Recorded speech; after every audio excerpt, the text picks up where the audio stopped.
피곤하실 거예요. 자, 여러분들. 자, 제사에는 몇 가지 종류? 다섯 가지. 형태로는 여기는 없는데, 화제, 요제, 거제, 전제, 뭐 이런 게 있어요. 화제는 뭐죠? 불로. 요제는 흔드는 거. 거제는 드는 거. 그 다음에 전제는 부어서 바치는 거. 그걸 이제 그 액체류 같은 거 있잖아요. 이런 것들을 이렇게 잔이나 피나 이렇게 붓는 거를 전제라고 하죠. 바울이 그래서 그 내가 달려갈 길 다 갖추고 다 마치고 내가 전제와 같이 다 드린다 할지라도 내가 원하는 것은 뭐 그런 표현을 쓸 때 전제가 쏟아바쳤다 그 표현을 하는 거죠. 그다음에 그 그거 아세요? 그 약간 사이트 뭐 TMI이긴 한데 그 카톨릭은요 그 사제가 성찬할 때 높이 듭니다. 딱 높이 들고 그 축성이라고 그 라틴어로 축성하면 그게 그리스도의 피로 진짜로 바뀐다. 이런 화채설을 읽는데 우리 종교개혁 때는 이거를 축성하는 것도 축성하는 게 아니라 그냥 복음을 설명하는 거고 이 떡과 잔에 담겨 있는 십자가의 의미를 설명하는 거고 그리고 카톨릭은 어떻게 했어요? 제사로 생각해요. 제사가 아니죠. 단번에 드렸으니까 끝났어요. 그래서 우리는 이렇게 높이 드는 거를 될 수 있으면 피합니다. 여기 이상 들면 이렇게 하면 거제가 되니까 그래서 이렇게 될 수 있어 이 앞에서 이제 떼더라도 그 앞에서 떼고 이렇게 하는 거죠. 약간 구약에 그런 걸 알고 이런 그 사이드 지식들 좀 알고 하면 좀 재밌는 게 좀 있습니다. 나만 재밌나? 자, 여러분 제사 다섯 가지 번제, 소제, 화목제, 속제제, 숙건제 이 다섯 가지 제사를 살펴봤고 그 의미도 살펴봤고 어떤 형식으로 드리는지 살펴봤는데요. 여러분 이 다섯 가지 제사가요 하나로 통합해서 성취됩니다. 뭐로? 십자가. 모든 제사의 의미가 성취되는데요. 여러분 이 십자가 옆에 첫 번째 뭐가 있죠? 진노가 해결이 되죠. 하나님의 진노가 십자가에서 원래 우리가 다 태워 맞춰서 하나님의 진노를 당해서 피를 흘리고 죽었어야 되는데 예수 그리스도께서 화목제물로 대신 죽으신 거예요. 진노가 해결됐어요. 구약의 무슨 제사? 번제. 그리고 우리 주님의 삶은 뭡니까? 철저히 하나님께 헌신하는 삶이었고 우리를 위해서 헌신하는 삶이요. 하나님께 늘 감사하고 오병이어 할 때도 떡을 떼어서 축사하고 하나님께 감사하면서 늘 자족하며 감사하며 그렇게 사셨죠. 그렇게 헌신된 삶을 사셨어요. 바로 누가? 그리스도가 바로 무슨 의미? 소재 의미를 성취하신 거죠. 여러분, 예수님의 피가요. 하나님과만 화목하게 한 것이 아니라 에베소서 2장에 보면은 먼 데 있는 너희를 가까운 데 있는 우리와 화평을 가져다 화목하게 했어요. 그래서 둘이 한 성령으로 함께 하나님께 나아가도록 합니다. 뭘 설명하는 거예요? 화목제를 가져와서 설명하는 거예요. 이 교제가 회복이 되는 거죠. 어디에서? 십자가에서. 하나님과만? 아니요. 우리 서로. 여러분 십자가도 어때요? 위아래만 있자 그 옆으로 있듯이. 네. 그래서 이 교제를 회복하는 제사가 구약의 모형으로 화목제가. 자, 그러면 오염을 정결하게 하는 제사는 무슨 제사? 속죄 제사. 하나님이나 우리 이웃에 대한 피해를 배상하는 제사, 속건제, 배상. 위에는 정결제, 속건제. 근데 이거를 히브리서에서 뭐라고 표현해요? 한 번의 제사로 영원히 단번에. 그래서 여러분들이 재물 안 사도 돼요. 십자가 은혜만 있으면 되는 거예요. 자, 히브리서 10장 12절 14절 중에서 여기 강의 안에 있는 구절만 한번 여러분들 크게 읽어보시겠습니까? 시작.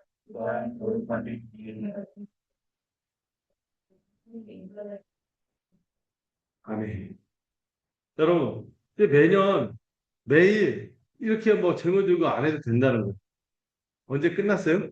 2000년 전에 십자가 은혜로 단번에 영원히 온전한 대제사장도 일곱 번 자기를 속죄하고 들어가야지 그때 하루만, 1년에 하루만 하나님 앞에 설 수 있었는데, 이제는 모두가 다 십자가로 단번에 영원히 온전하게 되었습니다. 이게 신약시대의 어마어마한 성취죠. 자, 그 다음에는 레위기 11장부터 15장 있는 이 정결법에 대해서 좀 살펴보고자 하는데요. 자, 정결과 부정의 핵심적인 원리가 있습니다. 이 정결은 왜 거룩하신 하나님 앞에 서기 위해서, 살기 위해서 이렇게 하는 것인데요. 자, 정결과 부정의 핵심 원리. 뭐를 연상하는 것은 부정하다고 얘기했나요? 뭘까요? 죽음. 이 단순히 이 정결과 부정, 더럽다, 오염되었다, 깨끗하다, 정결하다는 이거는 위생 규정이 아니에요. 뭐, 식중독에 걸리니까 먹지 마라 이런 게 아니에요. 의학적인 의미보다 신학적인 의미입니다. 생명의 신학적인. 여러분 하나님의 세상에서 가장 이질적이고 어울리지 않은 가장 더럽게 하는 게 뭔지 아세요? 죽음이. 죽음이 뭐 때문에 와요? 죄의 결과. 생명의 하나님 반대가 그러니까 뭐예요? 죄의 결과인 죽음입니다. 죄의 결과죠. 그리고 가로치고 죽음이라고 씁니다. 그래서 이거를 일상에서 삶에서도 이 죄의 흔적이 얼마나 우리를 더럽게 하는지. 속건전 하나님께 우리가 얼마나 큰 말도 못할 그 도발을 하고 피해를 하고 하나님께 얼마나 상하게 하나님의 진노를 어떻게 불러오는지 이걸 다 보여주는데 특별히 이 정결은 이 하나님 앞에서 이것이 하나님 얼마나 못 견뎌요. 만물보다 부패한 것은 우리의 마음이거든요. 또 하나님이 이 죄에 대해서 어떻게 여기신다고 나오냐면은 역겨워하시는 거예요. 되게 힘들다고. 네, 제가 최근에 들은 되게 그랬던 얘기 중에 하나가 군대에서 어떤 한 명만 그 부대에 있는 사람 면제해 주겠다. 이 정신 이상으로 판정이 되면 지금 다 들어가야 되는 상황인데 인원 못 줄 때 한 명만 면제하겠다 했더니 명장장에서 어떤 애가 대변을 갔대요. 미친 척하고. 그런데 걔가 면제가 안 됐어. 그 뒤에 있는 애가.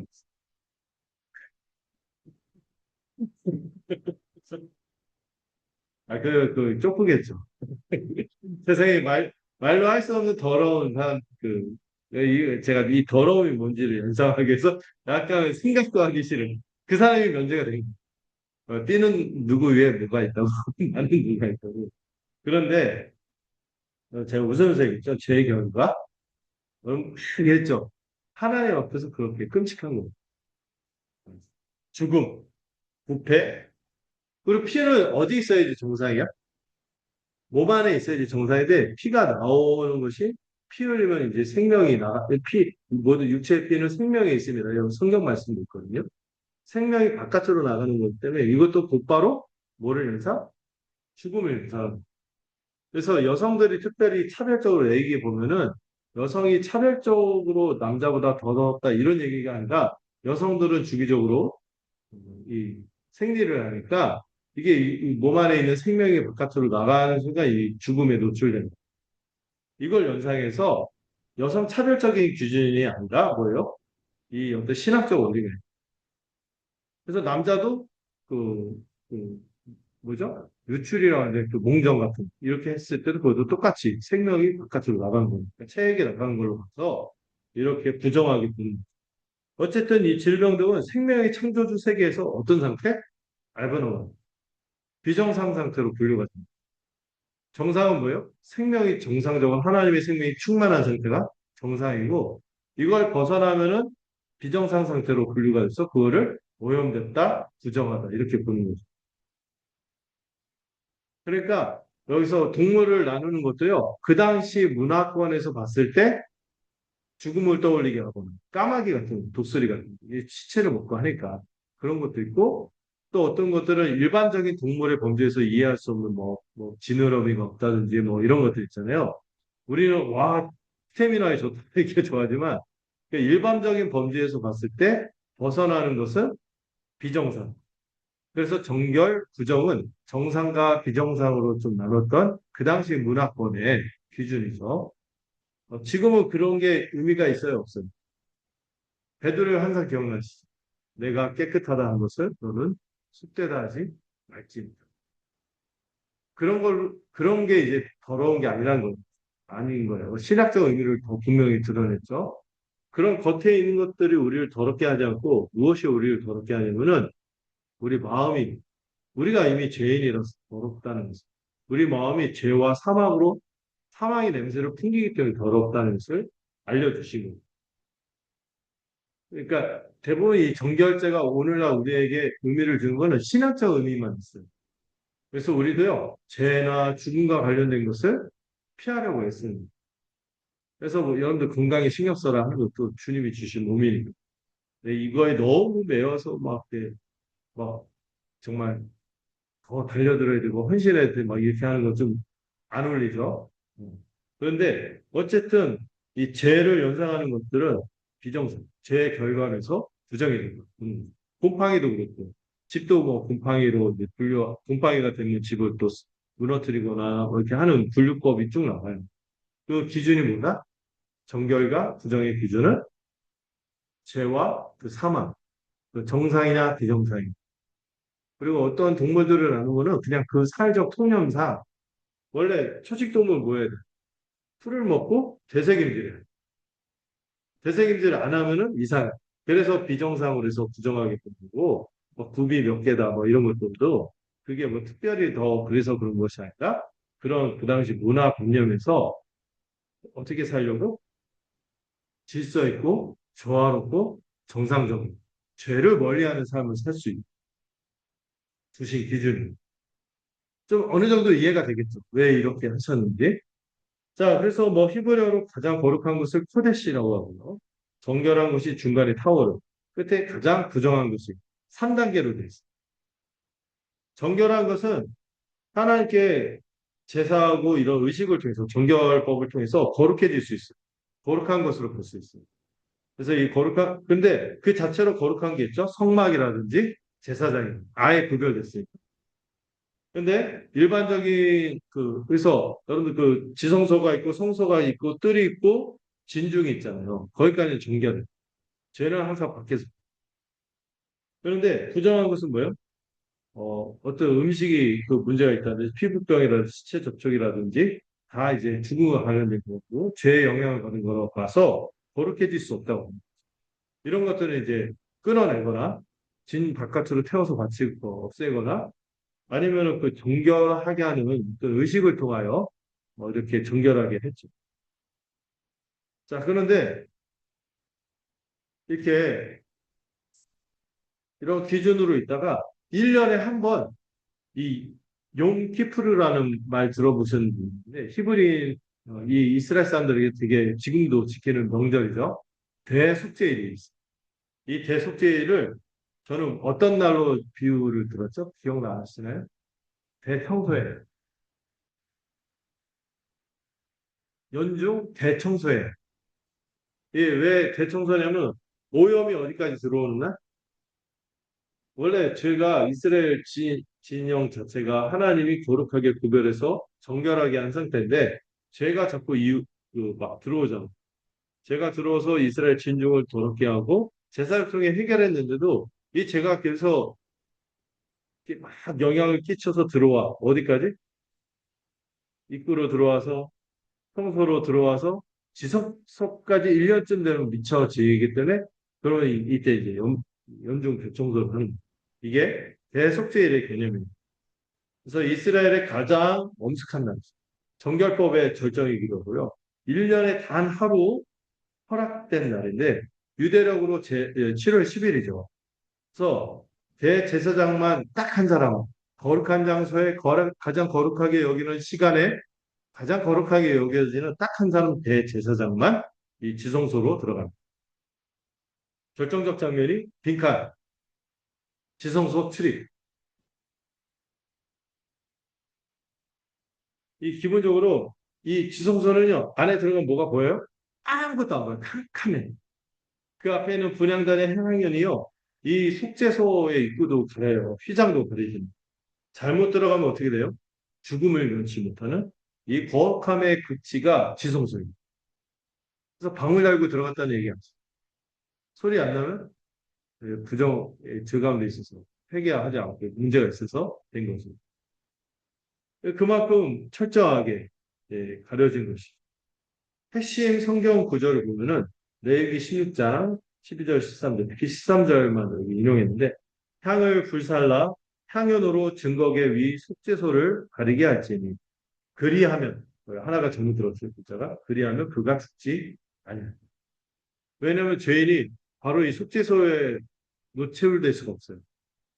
자칫하면 죽는 거죠. 그런데 그 들어가기 위해서는 반드시 이 속죄 절차가 들어가는데 그 유명한 속죄 염소와 그 옆에 무슨 염소? 아사셀 염소가 있습니다. 죄를 짊어진 두 마리 순염소를 바치게 되는데요. 속죄 염소는 어떻게 되는 거죠? 대속을 대신 모든 이스라엘 하나님의 백성의 죄를 짊어지고 죽는 제물로 죽습니다. 대속 대신 죽는 대신 속죄 제물로 죽는 거죠.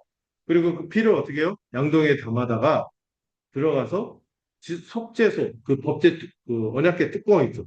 거기다 뿌리는 그 뿌림으로 피가 부어져서 정결케 됩니다.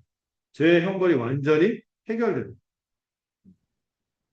그리고 이게 옆에 숫자가 10개 보이죠. 그리고 나서 그 옆에가 그 유명한 아사셀 염소. 이거 뭐예요? 앞에 속죄염소는 대신 죽어서 이 죄값을 담당했다. 이걸 보여준다면 이건 뭐예요? 완전한 제물. 이 살아있는 염소에 죄를 고백하고 안수한 다음에 12지파의 장로들이 보는 앞에서 한 사람이 끌고 어디로 가요? 광야로 갑니다. 멀리 지평선 너머로 사라질 때까지 쭉 보다가 완전히 사라진 것을 교육적으로 동이 서에서 본 것처럼 너와께서 우리 죄를 기억도 아니었지. 그 그림을 보여주는. 나중에 똘레똘레 따라오니까 어떻게 했다고 했어요? 절벽에다 밀었어요. 아니, 산산절방 이렇게 했다고 했어요. 이게 다 누구에게 성취됩니까? 예수 그리스도의 이중적인 성취를 보여줍니다. 십자가를 통해서 우리의 죄가 대신 값이 다 지불됐어요. 그리고 또 뭐가 있어요? 우리 하나님이 우리의 죄에 대해서 기억도 아니하시고 완전히 죄가 되는 거죠. 자, 히브리서 9장 11절 12절 이 구절 한번 읽어볼까요? 시작.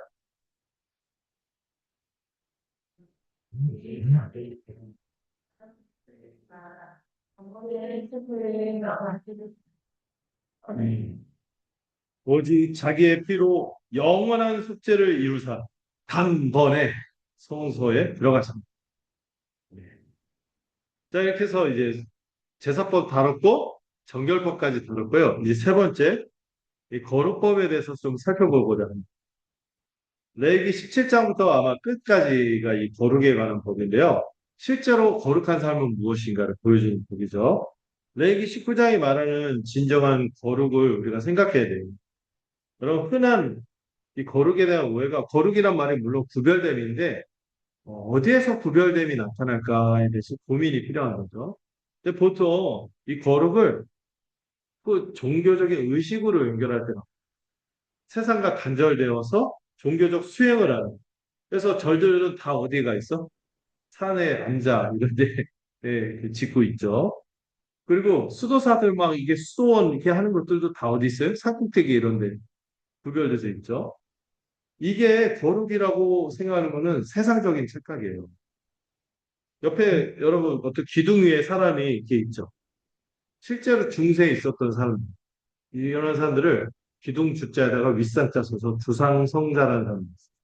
그래서 철저히 여기서 금식하고 기도함으로써 하나님에게 가까이 가고자 하나님의 거룩하심을 알아가고 그거를 이제 누려보고자 이렇게 올라갔는데 이게 거룩이 아니라는 거예요. 레위기도 보고 성경 보면 거룩은 그게 거룩이 아니라는 거예요. 머리 이대팔로 하고 심장 가까이 성경 두고 말씀 주근주근 하는 게 아니라는 거죠. 양복 입고. 그게 거룩이 아니라 그 교회 사가가 그랬죠. 이 사람들이 밥을 위에서 금식하고 비 맞고 어우 우리 수산이 어떡하지 하고 올라갔던 사환들 그 종들이 더 거룩한 성자들 밥 갖다 주고 우산 씌워주고 이렇게 예. 성경이 말하는 진짜 거룩이 뭐냐고요? 이 빈칸 이웃을 사랑하는 실천적인 삶이 거룩이라는 거룩은요 구별되기도 하지만 구별됨만 있는 것이 아니라 어디로?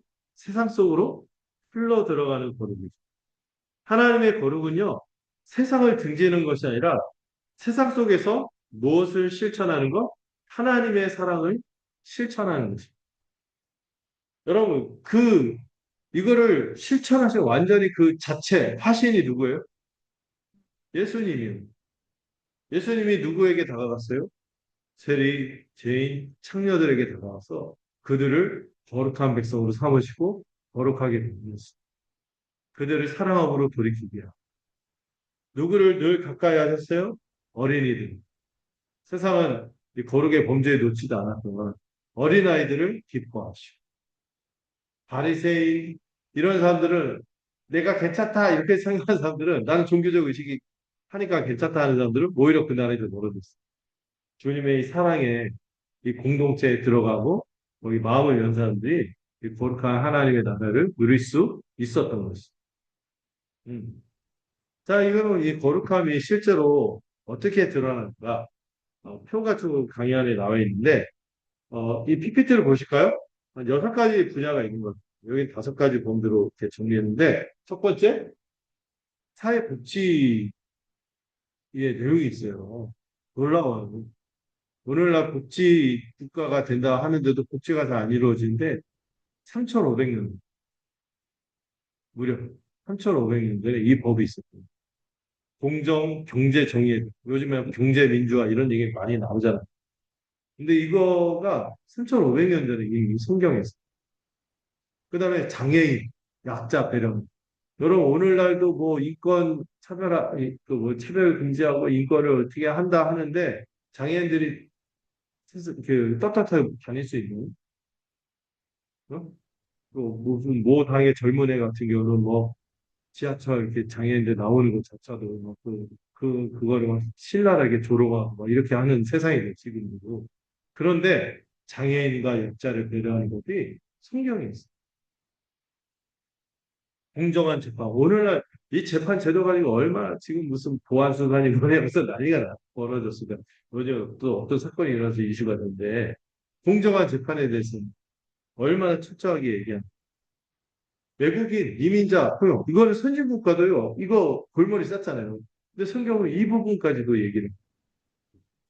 진정한 사랑과 견체, 사랑과 더불어 어떻게 제대로 살아야 될지 경종으로 울리고 돌이키게 하는 기준이 내일기 후반부에 있어요. 일상 속에서 어떻게 거룩하게 살 것이. 기준이 너무 높은 거죠. 예를 들어 볼까요? 그 당시 문화권에서 정말 파격적인 것들인데, 일단 여러분들 이삭죽기 들어보세요. 밥 모퉁이에다가 급식을 일부러 남기라. 가장자리까지 돌지 말라는. 안에 대충 수확하고 항상 남은 것들을 고와 과부, 나그네, 심지어 들짐승 먹을 게 있어야 돼요. 남겨둬라. 이렇게 하는 거죠. 밥 모퉁이에 곡식 남기기. 옛날에 이삭 죽기라고 해서 복지를 받는 사람들 측면에서 그랬었는데 정확하게는 곡식 남기기. 그래서 여러분들 우리가 아무리 힘들고 어렵고 부족하다 하더라도 이 성경의 정신을 따라 뭐가 있다는 것을 생각해야 돼요. 하나님을 향한 복과 우리 이웃을 향한 복이 있다는 것을 잊지 마십시오. 그 다음에 노동자 품삯을 당일에 지불할 것을 요구합니다. 품삯 당일 지불. 그날 일했는데 이 사람들 그날 그 품삯을 안 줘버리면은 그 사람뿐만 아니라 그 사람의 가족들을 어떻게 할 거예요? 그 막 나는 그냥 특별하게 내 편의대로 내가 다음에 주겠다고 이렇게 하겠다. 오늘날도 벌어지죠. 굉장히 이런 데서. 사장님 때리지 마세요. 그래서 배운대잖아요. 외국인들 욕하지 마세요. 그 품삯도 안 주고. 뭐 그런데 이걸 당일날 반드시 줘요. 야, 이 노동의 권리를 존중하고 임금을 지원하는 그 긍정. 그다음에 시각장애인 앞에서 장애물을 두지 말고, 장애인을 조롱하지 말고, 약자를 배려. 장애인이 어디 가든지 접근할 수 있고, 그래서 막, 뭐, 항상 어떤 그 장애인들이 이렇게 편하게 다닐 수 있는 시설을 하는 거는 당연한 거고, 성경의 정신. 그리고 빈부의 차별 없는 재판. 그래서 여러분 21세기에도 그 얘기가 나오죠. 3,500년 전에 가난한 사람이나 부한 사람이나 차별 없이 재판받아야 되는데 그런데 여전히 이 세상 어떻습니까? 유전무죄, 무전유죄. 돈 없으면은 죄인이 되고 돈 있으면은 죄가 있는데도 무죄가 됩니다. 이것에 대해서 공정과 정의, 법 앞에 평등을 얘기하는 것이 얘기 후가 뭐겠습니까? 그 다음에 외국인에 대해서도 어떻게 돼요? 근데 본토민처럼 살아요. 요즘 우리나라가 좀 K문화에서 인천공항이 세계 최고로 붐비는 공항이 됐고요. 근데 워낙 우리가 외국인에 대해서 좀 이렇게 오픈마인드는 좀 있어요. 잘 하는데, 근데 약간 생각해보면, 그리고 지금은 많이 달랐는데, 한 몇 년 전만 해도, 한 10여 년 전만 해도, 외국인도 누구에게만 신사람들한테. 동남아나 아프리카나 이 사람들은 옛날에 막 몽골대로 함부로 불렸죠. 또 말투 가지고, 뭐죠? 꾸알라마 이렇게 하면서 막 비하하거든요. 뭐 중국 사람도 그 일본 사람도 있고 우리도 또 이렇게 돼서 민족 감정도 있고 그렇지만은 그래도 현대하다 이게 되게 중요해요. 그리고 저울을 정직하게 하고. 그래서 이민자 난민을 포용하거나 상거래 윤리 이런 것까지도 여러분 그참 이렇게 그, 그 억강구약이라 강한 사람을 항상 사람들이 탐욕에 따라서 하니까 약한 사람 일으키고 이게 성경의 정신이 성경의 정신. 자 그리고 여러분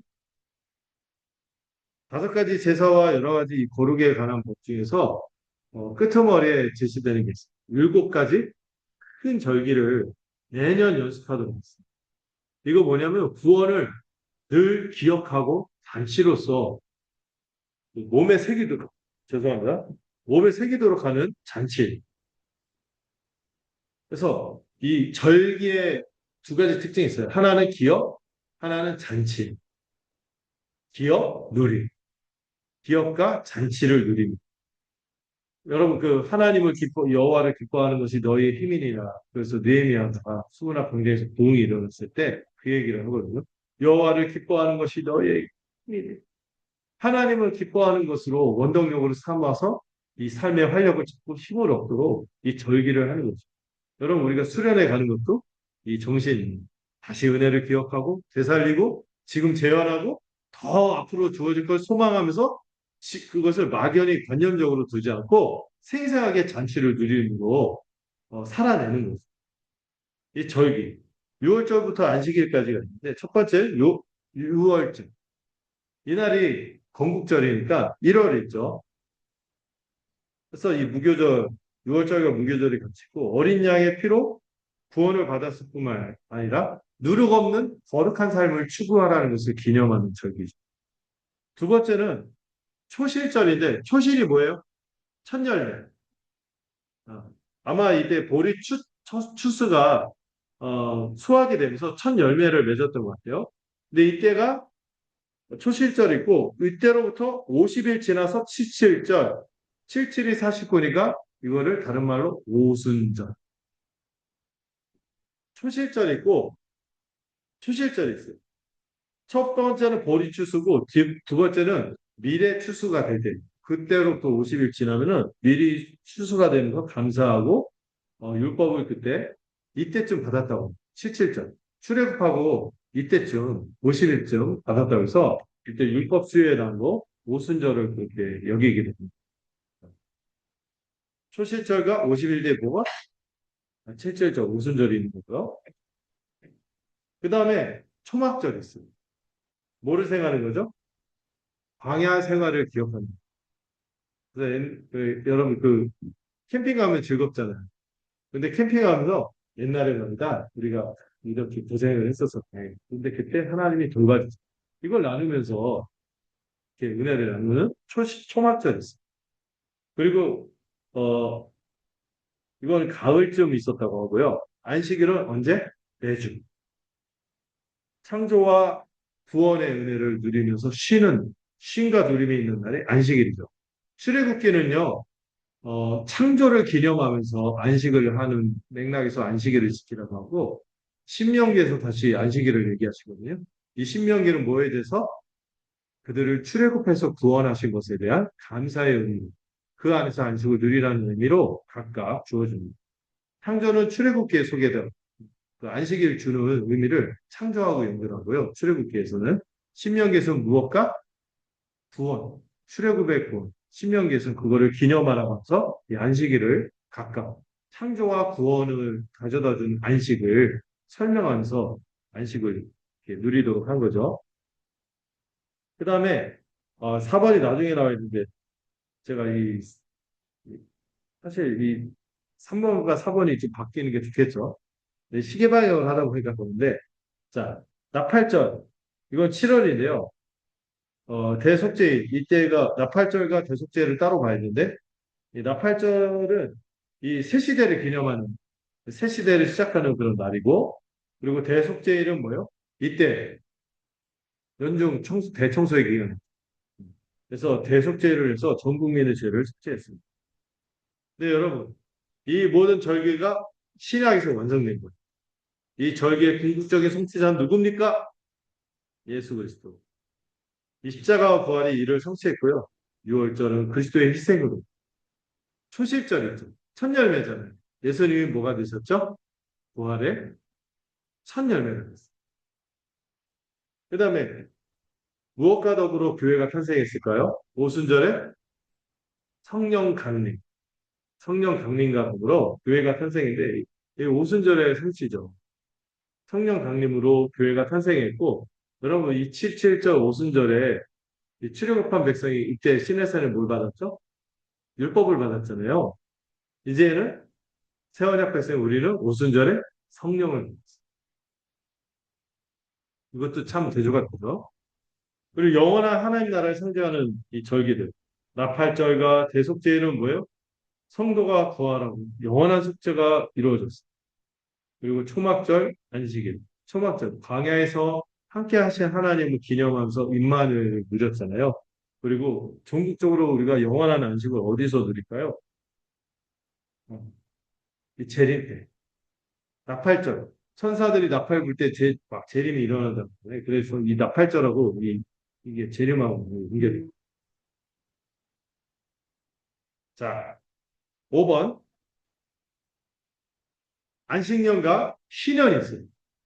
이 절기에서 안식년과 절기에 확정되는 것이 안식년과 희년인데 이게 해방과 자유를 선언하는 경제 원리가 있어요. 안식년은 매번 7년마다 예, 심지어 모도시계요. 땅도시계 그리고 모든 빚을 면제해 주고요. 종들에게 자유를 부여한 날이 안식년. 이 안식년 잘 지켰을까요? 이게 안 된 거예요. 그래서 뭘 또 두셨어? 희년. 매 50년마다 완벽한 회복이 이루어지게 하는 거죠. 모든 노예를 해방하고 소유주를 원상복귀시키고 이때는요 경작을 몇 년간 안 했어? 2년을 안 했대요. 하나님이 약속하셨는데 여러분 49년 50년째 될 때 경작을 안 하는데 이때 일을 안 하면은 그 다음에도 못 먹잖아요. 근데 49년 때도 일을 안 해요. 50년 때도 그냥 2년을 내리셔야 되는데 그런데 언제 더 풍성하게 주겠다고 했어요? 48년째가 되면 풍성하게 준다고 했어요. 그러면 2년을 쉬어도 되게 해요. 그럼 이거를 근데 안타깝게도 이스라엘 역사 속에서 희년이 제대로 이루어진 적이 거의 없어요. 기록이 없어요. 노예를 해방하고 여러분 소유주 원상 복귀하면은 아무리 빚이 엄청나게 많더라도 이날이 되면 뭐가 되는 거예요? 다시 리셋. 처음부터 다시 재출발이 될 수 있는. 어떻게든 그들 가운데 뭐가 없도록 가난이 놀라운 제도죠. 그래서 여러분 레위기 25장 23절 이 표현 한번 읽어볼까요? 시작.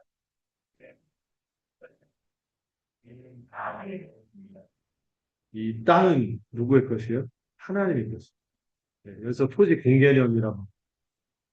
우리는 소유자가 아니라 다만 뭐예요? 하나님의 청지기. 그 모두가 공평하게 하나님께 공기, 소유물을 받아서 거기서 삶을 읽으면서 살아가는 것을 바라는 것이 우리 하나님 아버지의 뜻입니다. 그래서 여러분 그 뒤에 보면 국가경제 빈칸, 공장 초기화라고 있어요. 여러분 폰이 맛이 가면 뭐 하면 물론 그동안 했던 것들을 이렇게 떨어내야 되지만 뭐 하면 폰이 그래도 다시 살아나? 공장 초기화, 공장 초기화. 이게 탐욕의 고리를 끊는 거예요. 주기적으로. 이 신념이 얼마나 파격적이면은 인간의 탐욕으로 대물림이 되는 게 뭐예요? 빈부의 결정. 노예화를 50년마다 원점으로 초기화시키는 겁니다. 한 세대가 넘어가지 않도록 하는 겁니다. 놀랍지 않습니까? 근데 여러분 예수님이요 누가복음에 보시면은 회당에 들어가서 가난한 자에게 복음이 선포됐다. 은혜의 해를 선포하려 합니다. 그 은혜의 해가 뭐다? 주빌리. 희년이에요. 희년. 희년을 선포하는 가난한 자에게 복음을 포로된 자에게 자유를 주의 은혜의 해를 전파하게 하려 하십니다. 희년이죠. 희년. 그래서 교회를 희년 공동체로 이거 저희 희년교회라고 하는데 자 궁극적 선언은 뭐? 이 글이 오늘 너희에게 응하여 그래서 우리가 희년의 공동체 우리 가운데 누가 있으면 안 돼? 이런 사람 없으면 안 되는 거예요. 자 적용을 간단하게 다음 주에 살펴보려고 했는데 다음 주는 쉰대요. 다음 주는 쉬고 다음 주는 쉬니까 그 다다음 주에 이 적용 부분을 다루면서 공교롭게도 마지막 우리가 이번 학기 24일 날 합심기도에서 나눌 내용이 민수기예요. 우리 중에 지체들이 떠오르는 이걸 하면서 그러니까 한 학기 24일 날 합심기도회 하면서 그 내용을 다루면서 강의 시에 어느 정도 하고 다시 신명기로 방학 끝나고 다시 이어가도록 하겠습니다. 제가 기도하고 마치도록 할게요. 하나님 아버지 감사드립니다. 우리 귀한 지체들과 더불어 하나님께서 이 광야의 삶에서 거룩하신 하나님과 우리가 어떻게 함께 동거할지 그 내용들을 살펴봤습니다. 다섯 가지 제사가 있지만 그 모든 제사의 의미가 예수 그리스도의 십자가로 단번에 성취되므로 우리가 주님 앞에서 죄가 완전히 사함받고 하나님 앞에서 의로운 백성이 되고 거룩한 백성이 되어 살아감을 기쁘게 여기게 하시고 또 이를 늘 기념하며 살아가는 우리가 되도록 들어 주시옵소서. 또 하나님 앞에서 제가 가져오는 이 죽음의 흔적들이 우리의 삶을 얼마나 더럽게 하는지 깊이 깨달아 늘 정결하고 거룩한 삶을 추구하는 우리가 되게 하시고 우리의 겉껍데기만 깨끗하게 하고 환경만 깨끗하게 하는 것이 아니라 참으로 거룩한 삶은 우리 이웃을 돌보고 지체들을 소중히 여기고 주님께 온전한 예배를 드리는 삶임을 깨달아 신실하게 살아가는 우리 지체들 되도록 들어 주시옵소서. 우리가 늘 주님의 은혜를 기억하고 이 천국 잔치를 누리는 공동체가 되게 하시고 저희 공동체가 저희 교회가 참으로 희년의 교회가 될 수 있도록 희년의 공동체가 될 수 있도록 은혜 위에 은혜를 더하여 주시옵소서. 이를 늘 기억하며 꿈꾸며 또 우리 삶 속에서 살아내는 우리 복된 서연의 공동체가 되도록 함께하여 주시옵소서. 예수님의 이름으로 기도드렸습니다. 여러분들 수고 많으셨습니다.